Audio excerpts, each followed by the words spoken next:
Stand up for what is right. It is high time to bring back our Igbo folklores because they are full of valid lessons.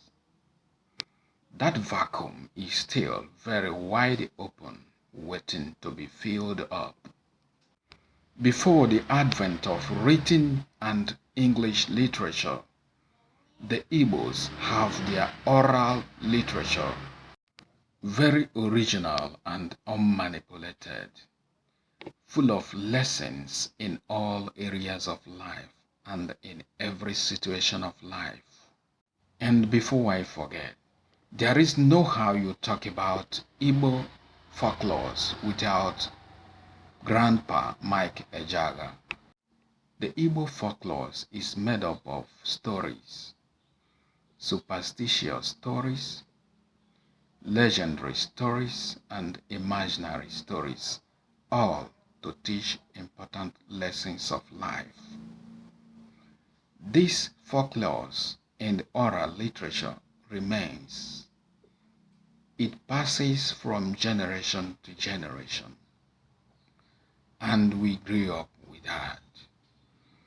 This generation is missing that, and it is high time we bring our folklores back to teach, educate, inform these generations, because those lessons remains valid forever. As long as life exists, that lessons or those lessons are very much valid indefinitely. Now, let us continue with this one from Mike Ejeagha. This music, it is a folklore. It talks about a particular man, a man that used his predicament to punish others. So what are we going to learn from this?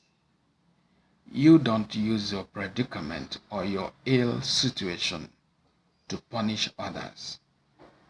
You don't use your predicament as an excuse to humiliate, to punish, to take advantage of others.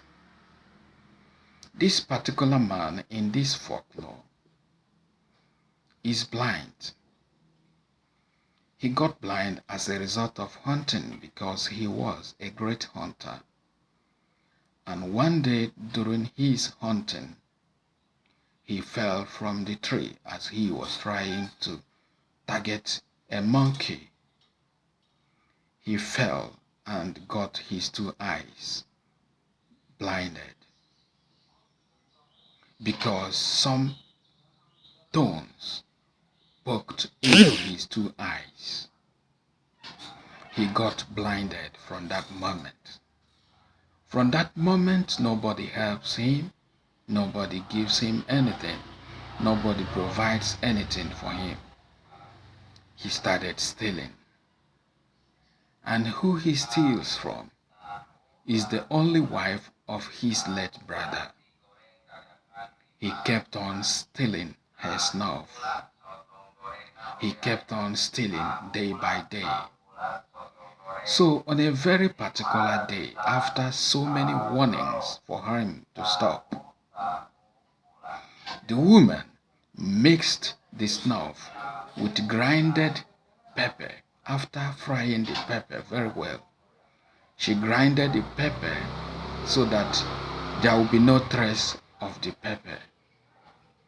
She mixed it up with the snuff and kept it to the usual place that Akuebube used to steal them. As usual, Akuebube went there and stole the snuffs. Then after taking the snuffs, he fell into trouble. Started bleeding from his nose and his ears and his eyes. And he started crying. What have I done that people call me? What have I done that people blame me? This is what he used to say or sing whenever he is blamed for doing one wrong or the other. Now, this is the end of Akuebube.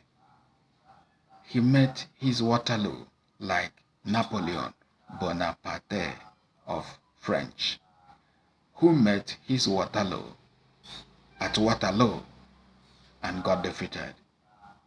What did we learn from this? Never in your life use your ill situation, your predicament, to punish others as an excuse. For karma exists, really. For those who questions karma, I will explain to you on the next video. Stand up for what is right. One love.